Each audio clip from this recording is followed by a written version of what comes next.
श्रोतेहो नमस्कार. कुटुंब स्वास्थ्य या कार्यक्रमात मी ऐश्वर्या पटवर्धन आपलं मनःपूर्वक स्वागत करते.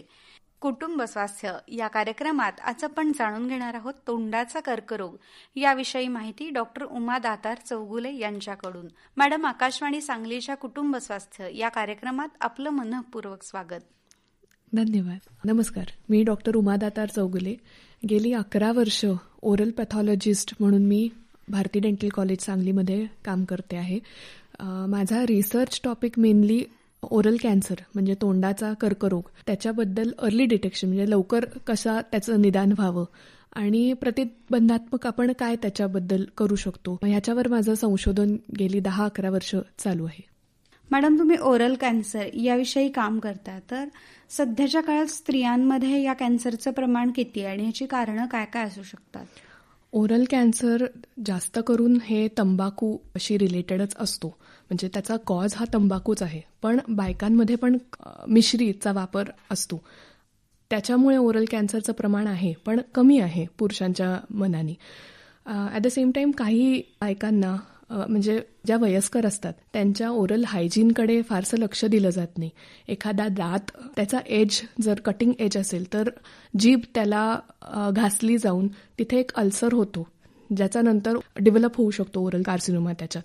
मग ह्याच्याकडे आपण आपल्या वयस्कर लोकांकडे घरातल्या आपण लक्ष देणं जरा गरजेचं असतं, कारण हा कॅन्सर सुरुवातीला लवकर जर डिटेक्ट झाला तर तो वेळीच थांबवला जाऊ शकतो. आणि मिश्रीचा वापर तसा बघितला तर त्यांनी डिरेक्टली ओरल कॅन्सर होतोच असं नाही, कारण खूप वेळा आम्ही बघितले की वर्षानुवर्ष मिश्री वापरणाऱ्या बायका आहेत पण त्यांच्यात काही ओरल कॅन्सर झालेला नाही आहे. पण ते इतर गोष्टींवर पण फार अवलंबून असतं, म्हणजे तुमचं डाएट काय आहे, तुमचं जेनेटिक मेकअप काय आहे, त्याच्यानंतर इतके दिवस तुम्ही अजून कुठले कार्सिनोजेन्सना तुम्ही एक्सपोज झाला आहात की नाही. त्यामुळे ते एकच गोष्ट आपण धरून सांगू शकत नाही. पण ऑफकोर्स तंबाखू टाळणं हे आपल्या हातात आहे, डाएट व्यवस्थित ठेवणं हे पण आपल्या हातात आहेच आहे. जसं एखादा दातामुळे टोचला जाऊन जिभेला कॅन्सर होऊ शकतो, तशीच कवळी एखादी जर व्यवस्थित बसत नसेल तर जखम होऊ शकते आणि ती जखम कॅन्सरमध्ये त्याचं रूपांतर होऊ शकतं. नुसतं व्यवस्थित न बसणारी कवळी नाही, पण एखादी कॅप जी दिलेली असते जी टोचून टोचून त्या ठिकाणी जखम होऊ शकते. मग ह्या सगळ्या गोष्टींकडे आपण लक्ष द्यायला पाहिजे आणि वेळीच डेंटिस्टकडे आपण गेलो ना तर ह्याचं कॅन्सरमधलं रूपांतर जे आहे ते आपण थांबवू शकतो. तोंडात येणारे पांढरे चट्टे किंवा तोंड कमी उघडलं जाणं हे पण ह्याला आम्ही प्री कॅन्सरस कंडिशन्स म्हणतो, म्हणजे कॅन्सरची पहिली पायरी. ह्या जर पहिल्या पायरीमध्ये जर निदान झालं ना तर त्याचं कॅन्सरमधलं रूपांतर आपण खूप सहजपणे टाळू शकतो. बऱ्याचदा तोंडात पांढरे चट्टे येतात, काही वेळा ते उष्णतेनं आलेत किंवा काही खाल्ल्याची ॲलर्जी रिॲक्शन आली आहे असं म्हणतात. तर कॅन्सरचा चट्टा आणि ह्या बाकीच्या कारणांमुळे आलेला जीभ किंवा गाल चावल्यामुळे आलेला चट्टा, ह्यातला फरक कसा ओळखायचा? यातला फरक डेंटिस्ट फार इझिली ओळखू शकतात. आता जर उष्णतेमुळे आलेले एखादी जखम असेल ती 7-8 दिवसात लगेच बरी होते. जर 7 दिवसापेक्षा किंवा 8 दिवसापेक्षा जास्त जखम, 2 आठवड्यापेक्षा जास्त जखम तोंडात असेल तर लगेच डेंटिस्टकडे जावं. आपण त्याचं निदान लवकर होणं गरजेचं आहे. कधी ताप आल्यानंतर पण जर उठतात, त्याच्या जखमा वेगळ्या असतात. त्याच्यानंतर दातावर दात चावला जाऊन जी जखम होते ती वेगळी असते आणि कॅन्सरची जखम वेगळी असते. डॉक्टरांकडे म्हणजे डेंटिस्टकडे रेग्युलरली चेकअपला जाणं हे फार गरजेचं आहे. यासोबतच काही वेळा तोंड येणं, काही इश्यूज निर्माण होतात नॉर्मल लोकांमध्ये, तर ह्याविषयी काय सांगाल? जेव्हा अकॅडमिक किंवा परीक्षांची वेळ असते ना, विद्यार्थी वयामध्ये परीक्षांच्या वेळी मुलींमध्ये जास्त करून तोंड येणं या समस्या दिसतात. त्या एक 10 दिवसात बरी होते. मग पुढचा मेजर टप्पा आहे तो प्रेग्नन्सी. प्रेग्नन्सीमध्ये दाढ किडणं किंवा दाढा दुखणं, सूज येणं हिरड्यांना, ह्या सगळ्या गोष्टी पण जास्त बघितल्या जातात. आणि प्रेग्नन्सीमध्ये कसं फक्त सेकंड ट्रायमिस्टरमध्ये आपण जनरली कुठल्या इन्व्हेजिव्ह ट्रीटमेंट असेल त्या देतो आणि कुठली औषधे देतो ह्याच्यावर पण आपल्याला फार लिमिटेशन्स असतात. त्यामुळे प्रेग्नन्सीमध्ये आपण जास्तीत जास्त इन्फेक्शन होऊ नये ह्याकडे लक्ष द्यावं. प्रेग्नन्सीमध्ये कसं गायनेकॉलॉजिस्टना आपण रेग्युलरली व्हिजिट्स देतो, तसं डेंटिस्टना आपण व्हिजिट दिली ना तर छोटा प्रॉब्लेम जो असतो ना तो तिथेच आपण सॉल्व्ह करू शकतो. त्याच्यानंतर मेनोपॉज नंतरच्या समस्या वेगळ्या असतात. तोंडाला जास्त करून कोरड पडणं किंवा जनरल जळजळ होणं, या सगळ्या पोस्ट मेनोपॉझल बायकांमध्ये ह्या समस्या आढळून येतात आणि त्याच्यासाठी वेगवेगळ्या ट्रीटमेंट मोडॅलिटीज पण आहेत. पण डेंटिस्टना आपण रेग्युलरली भेट देणं गरजेचं आहे. त्यासाठी आम्ही डेंटल क्लिनिक मार्फत बरेच वेळा शाळेत कॅम्प्स घेतो किंवा महिलांसाठी स्पेसिफिक असे कॅम्पही आम्ही आयोजित करतो. बऱ्याचदा महिलांना, पर्टिक्युलरली गृहिणींना, डेंटिस्ट किंवा दातांच्या रिलेटेड काही प्रॉब्लेम झाला तर तुरटी लाव, मीठ लाव असं काहीतरी घरात घरगुती उपाय करून त्या तो प्रॉब्लेम तात्पुरता बंद करायला बघतात किंवा डेंटिस्टकडे जायला घाबरतात. तर त्यांना काय सांगाल? डेंटिस्टकडे जायला मुळीच घाबरू नका आणि हे जे घरगुती उपाय आहेत, लवंग धरणे, ॲस्पिरिनची गोळी धरणे, तुरटी लावणे, ह्या सगळ्यांनी हे उपाय नाही आहेत, त्यांनी अपायच जास्त होतो. त्यामुळे वेळेस डॉक्टरकडे जाऊन योग्य निदान झाल्यानंतर योग्य ट्रीटमेंट घेणं हेच सगळ्यात महत्त्वाचं आहे. आणि ह्या गोष्टीला घाबरून जाण्यासारखं काहीच नाही आहे. आपली डेंटल ट्रीटमेंट्स एवढ्या डेव्हलप झाल्या की आता डेंटिस्ट्री खूप पेन फ्री झालेली आहे. मुळीच आपल्याला काही न दुखता रूट कॅनल ट्रीटमेंट किंवा कॅप करणं ह्या सगळ्या गोष्टी खूप सोप्या झालेल्या आहेत. आणि म्हणून घरी आपला आपला उपाय न करता वेळेत डेंटिस्टकडे जाणं खूप गरजेचं आहे. याबरोबर ओरल पॅथॉलॉजी याविषयी अधिक जाणून घ्यायला आवडेल सगळ्यांना. ओरल पॅथॉलॉजी हे एक रिसर्च बेस्ड फील्ड आहे. इकडे आम्ही तोंडाचे आजार ते आपल्याला कसे प्रेझेंट होतात तोंडात आणि आम्हाला स्लाईडमध्ये कसं बघायला मिळतं, म्हणजे डायग्नोसिस, याच्यावर आमचा सगळ्यात जास्त भर असतो. तर ओरल पॅथॉलॉजी हा विषय थर्ड इयर BDSना आम्ही शिकवतो आणि तिथून त्यांना आम्ही समजून घ्यायला मदत करतो की आपल्या तोंडात जे काही दिसतं त्याचं पॅथॉलॉजी किंवा मॉलिक्युलर लेवलला काय फरक होतो आणि त्याचाच तुम्हाला डायग्नोसिस आणि अल्टिमेटली ट्रीटमेंटमध्ये कसा फरक पडणार आहे. तर ओरल पॅथॉलॉजीमध्ये मी जे पेपर्स लिहिलेत, जवळजवळ 26 पेपर नॅशनल आणि इंटरनॅशनल लिहिलेत, त्याच्यापैकी एक पेपर होता ओरल कार्सिनोमा क्युनिक्युलेटम, जो भारतात पहिल्यांदाच तो पेपर पब्लिश झाला होता आणि त्या माझ्या पेपरला WHOनी पण रेकग्नाईज केलेलं आहे. तर मला हे नेहमी वाटतं की भारतात आपल्या पोटेन्शियल खूप जास्त आहे. नवीन नवीन आजारही आपल्याला बघायला मिळतात, पण आपल्याकडच्या रिसर्चर्सना ही गोष्ट कशी मांडावी इंटरनॅशनल लेवलला, म्हणजे त्याला ॲक्सेप्ट करतील, ह्याच्याबद्दलची माहिती थोडी कमी. आता ऑफकोर्स ती वाढत चालली आहे, पण ह्याच्यावर पण काम करावं असं मला वाटतं. म्हणून मी आमच्या विद्यार्थ्यांना रिसर्च नवीन घ्यावा त्यांनी किंवा त्यांचा केलेला त्यांनी रिसर्च फाइंडिंग्स हे पेपरद्वारे किंवा वेगवेगळ्या कॉन्फरन्सेसमध्ये प्रेझेंट करावे, म्हणजे सगळ्यांना, फक्त नॅशनल नाही इंटरनॅशनल लेवलला पण त्याचं रेकग्निशन मिळेल. म्हणून मी आमच्या स्टुडंट्सना नेहमी प्रोत्साहन देत असते. नवीन नवीन संशोधन करून त्याचे फाइंडिंग्स हे पब्लिश करणं हे तिथून आम्ही शिकलो आणि त्या मनाने समहाऊ मला वाटतं की आपण इथे थोडे लॅकिंग आहोत. म्हणून मी विचार केला की आपण याच्यात जास्त काम करावे आणि आपल्याला जे काही नॉलेज आहे ते सगळ्यांपर्यंत पोचावं. म्हणून मी रिसर्च पब्लिकेशनवर जास्त भर द्यायचं ठरवलं. पण प्रत्येक रिसर्च जो आहे ना तो एका विशिष्ट पद्धतीने लिहिला तरच त्याला इंटरनॅशनल जर्नल्स ॲक्सेप्ट करतात. मग हा प्रवास होता ना, हा जरा एवढा वाटतो तेवढा सोपा नव्हता.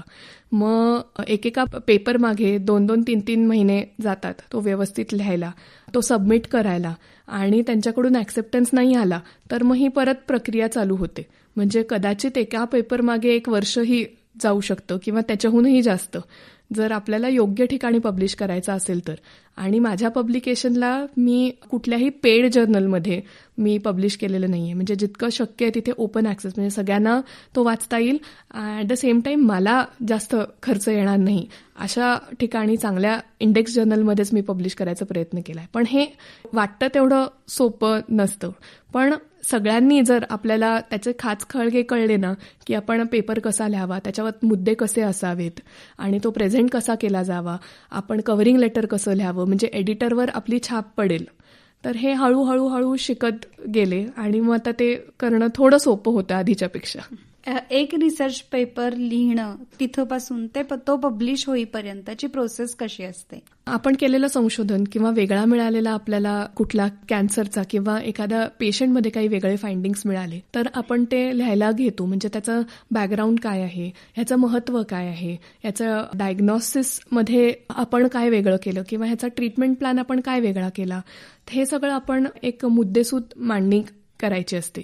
आणि त्यांनी दिलेलं असतं की हे 1000 शब्दांमध्ये लिहा, 2000 शब्दांमध्ये लिहा आणि प्रत्येक जर्नलची मागणी वेगवेगळी असते. आणि त्याला सपोर्ट करणारे हे वेगवेगळे रिसर्च पब्लिकेशन जे असतात तेही आपण द्यायचे असतात की आपण मांडलेले जे मुद्दे आहेत ते योग्य कसे आहेत, त्याला सपोर्टिंग इतर आर्टिकल्स किंवा इतर आर्टिकल्सच्या विरुद्ध आपल्याला मिळालेले फाइंडिंग्स हे आपण नंतर डिस्कस करायचे असतात. तर हे सगळं करायला आणि ॲट द सेम टाइम जेव्हा आपण कॉलेजमध्ये इतर ड्युटीज असतात आणि टीचिंग असतं ते सगळं मिळून हे करताना थोडासा वेळ जास्त जातो आणि मग 2-3 महिने लागू शकतात.